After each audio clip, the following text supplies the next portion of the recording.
Se7en 20 Weird Facts You Didn't Know. A city drowned in rain, streets suffocated by decay, and two detectives chasing a phantom who always seems a step ahead. David Fincher's Se7en is not just a movie, it is a descent into human despair. Since 1995, its name has been synonymous with dread, remembered most for one devastating line that still echoes in pop culture: "What's in the box?" Yet the true story of Se7en runs deeper than its chilling finale. Behind its oppressive atmosphere lay fierce creative battles, accidents that became part of the film itself, and a production so meticulous it blurred the line between fiction and reality. Studio executives fought to rewrite the ending. Brad Pitt carried a real injury that made its way into the narrative, and even the most ordinary props, the journals, the rain, the city itself, were engineered with obsessive precision. Some of the film's darkest imagery wasn't imagined, but pulled from authentic case files, tethering the horror to truths that felt disturbingly close. And the choices Fincher made, from hiding Kevin Spacey's name to designing a city that belonged everywhere and nowhere, ensured the film would haunt audiences long after the credits faded. In this video, we'll reveal 20 unsettling and hidden facts about Se7en, each one peeling back another layer of shadow from a film built to disturb, to linger, and to never let go. Fact number 1. The ending that nearly disappeared. The conclusion of Se7en is etched in film history. Mills discovers the box and, in despair, pulls the trigger. But that unforgettable moment almost never existed. When the script first reached New Line, executives recoiled. They demanded alternatives, perhaps something symbolic inside the box, or Somerset stepping in to kill John Doe before Mills broke. These options would have softened the story into something safer, cleaner. David Fincher refused. Still raw from his loss of creative control on Alien Cubed, end quote, he was determined not to compromise again. Brad Pitt stood by him, warning he'd leave the project if the original ending was changed. Their defiance forced the studio to relent, and the result was one of the most uncompromising finales in cinema, one that ensured Se7en would be remembered not for safety, but for devastation. Fact number 2. Brad Pitt's pain was real. The rain-soaked chase through the city's alleys left more than cinematic tension. It left Brad Pitt injured. In one take, he slipped, drove his arm through a car windshield, and tore tendons so badly he required surgery. Production stalled, but Fincher turned the accident into an opportunity. Mills returned on screen with a bandaged arm, his movements stiff, his pain authentic. This wasn't acting, every grimace was real. By embracing the accident, Fincher added a raw vulnerability to Mills, turning a moment of chaos into another layer of realism. The detective's physical decline mirrored his psychological collapse, pulling the audience deeper into his unraveling. Fact 3. Morgan Freeman's hesitation. Somerset feels inevitable in Morgan Freeman's hands, yet the actor nearly refused the role. The script's bleakness unsettled him. He wondered whether audiences would embrace such relentless despair. Known for playing characters of wisdom and hope, Freeman feared this departure might jar viewers. Fincher insisted Somerset was the film's conscience, the weary counterbalance to Mills's impulsive rage. Reluctantly, Freeman agreed. His gravitas became the spine of the story, grounding the horror with quiet authority. Without him, Se7en might have drowned entirely in nihilism. With him, it became a study not just of evil, but of endurance in the face of it. Fact number 4. An opening that rewrote the rules. Before a single line of dialogue, Se7en announced itself as something different. The opening credits scratched fonts, erratic cuts, and a pulsing remix of 9 Inch Nails' Closer felt like an assault. Kyle Cooper, the designer, built the sequence around John Doe's handwritten journals, each filled with obsessive, disturbing entries. These weren't props created in bulk. They were real, handwritten page by page by the art department. That commitment to authenticity gave the sequence its disturbing edge. It didn't just introduce names, it dragged viewers into a fractured mind. The result reshaped how Hollywood approached title sequences, making them storytelling devices rather than formalities. Fact 5. John Doe's apartment was too convincing. When the detectives discovered John Doe's lair, the horror wasn't cinematic artifice, it was suffocating reality. The production team filled the apartment with thousands of journals, aged papers, and jars of decaying substances. Each notebook contained unique ramblings, written by hand over months.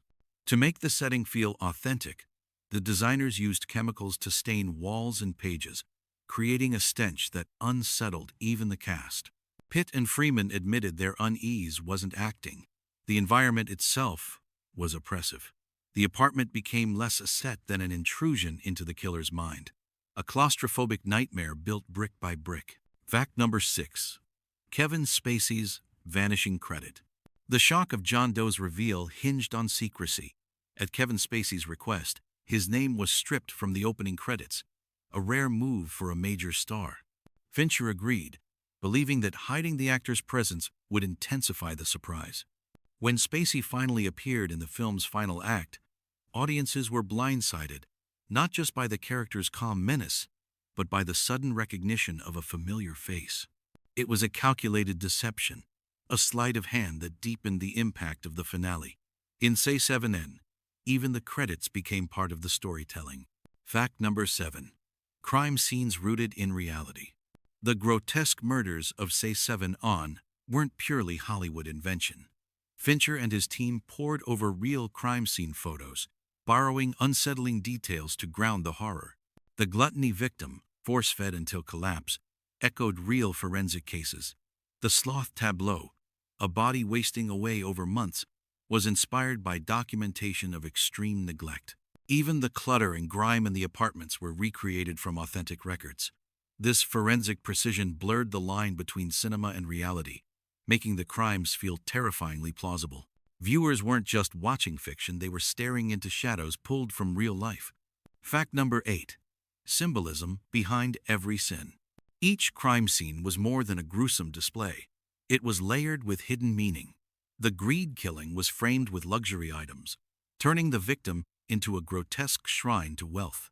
The pride victim was staged under vanity lights, mocking obsession with beauty. Even gluttony used canned goods instead of fresh food, a critique of consumer excess. None of these symbols were explained outright. They were meant to be absorbed subconsciously.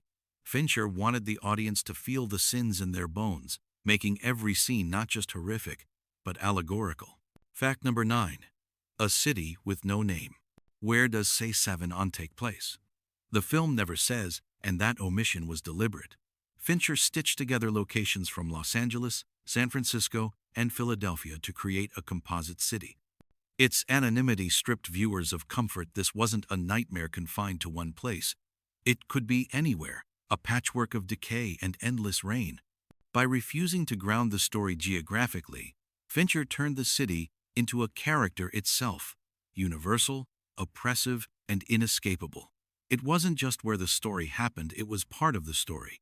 Fact number 10. Rain as an unseen character. In Se7en, rain never lets up. It pounds the city, soaks the detectives, and hangs over every frame like a curse. This wasn't coincidence. Fincher ordered nearly every outdoor scene to be drenched. The constant downpour symbolized rot and hopelessness, as if the heavens were trying and failing to cleanse the streets. It also served a practical purpose, disguising lighting shifts and continuity issues during the long shoot. But for cast and crew, the endless rain became a weight of its own. Pitt and Freeman slogged through soaked sets, their exhaustion genuine. On screen, the weather wasn't background, it was punishment, pressing down until no one could breathe. Fact number 11. The sloth shock that made audiences faint. The sloth victim looked like a corpse, and then it breathed. Michael Reed McKay, the actor behind the withered body, was naturally thin, which the makeup team enhanced with prosthetics and rotting detail. Fincher shot the scene so that viewers would lean in, only to recoil when the body gasped. Crew members who hadn't been warned screamed, and during test screenings, some audience members fainted. Police advisors later said the recreation looked disturbingly like genuine cases they'd seen. The moment became one of cinema's most terrifying jump scares, not because it was supernatural, but because it felt so horribly real. Fact number 12. Fincher's relentless retakes.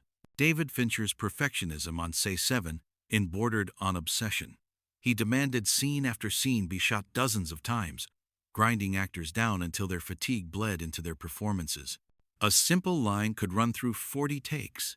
Some crew bristled at the punishing pace, but the results were undeniable.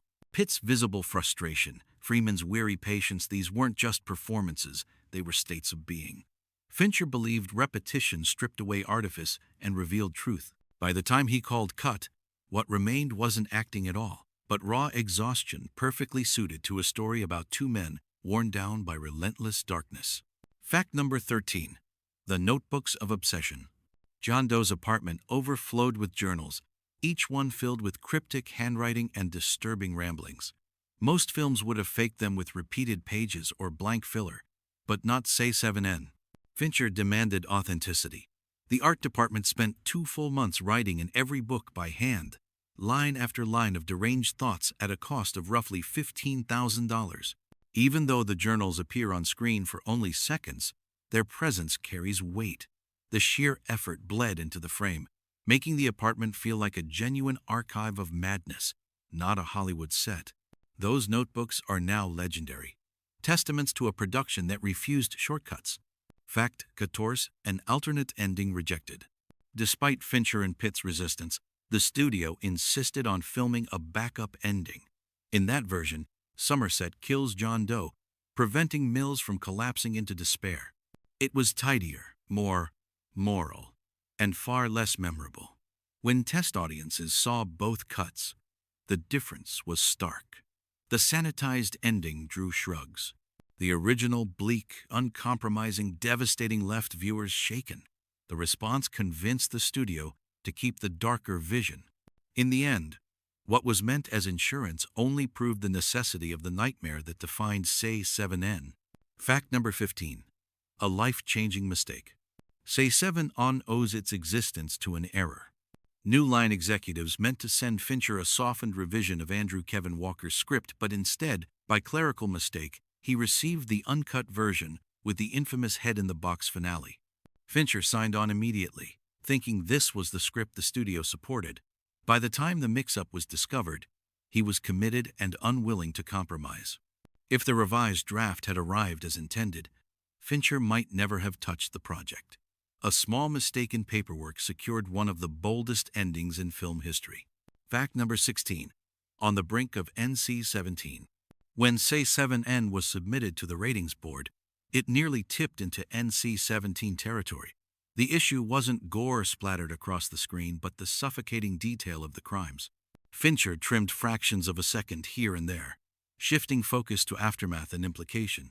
The lust sequence, for example, never shows the act, only the weapon and the victim's reaction. That restraint didn't lessen the horror, it magnified it. By letting audiences imagine the unspeakable, Se7en, and achieved something far more disturbing than any explicit shot could deliver. Fact number 17. Gwyneth Paltrow almost said no. The role of Tracy Mills was small but pivotal. Gwyneth Paltrow initially turned it down, reluctant to play another supporting wife. Brad Pitt, then her partner, convinced her to meet with Fincher. He argued Tracy wasn't just a side character. She was the emotional anchor of the story, the reason the finale crushed the audience. Paltrow agreed, and her quiet, tender performance gave the film its devastating core. Without her presence, the box would have been a plot twist. With her, it became tragedy. Fact number 18. Fingerprints forged to perfection. In the film, detectives traced John Doe through his fingerprints, but the realism of those files went deeper than most noticed. The props team built hundreds of authentic-looking police records, complete with names, dates, and fabricated case histories. Even if glimpsed for a split second, every document looked real. Fincher insisted that nothing on screen should feel fake, not even background paperwork. Ironically, one of the placeholder names belonged to an actual officer who later laughed when he spotted it during a screening. In Se7en, even a fingerprint card was treated with obsessive precision. Fact number 19. A fake ending for the crew. Fincher guarded Se7en's secret ending like a locked vault. To avoid leaks, most of the crew received a decoy script where Mills and Somerset survived a climactic shootout with John Doe. Only Pitt, Freeman, Spacey, and a few trusted staff saw the real script. Even on set, Speculation ran wild. Some crew members were convinced the head-in-the-box twist was just a rumor. When the true ending was finally filmed, shock rippled not only through the cast, but through the very people who had been working on the movie for months. The deception worked. The surprise survived until opening night. Fact number 20. Selling the darkness.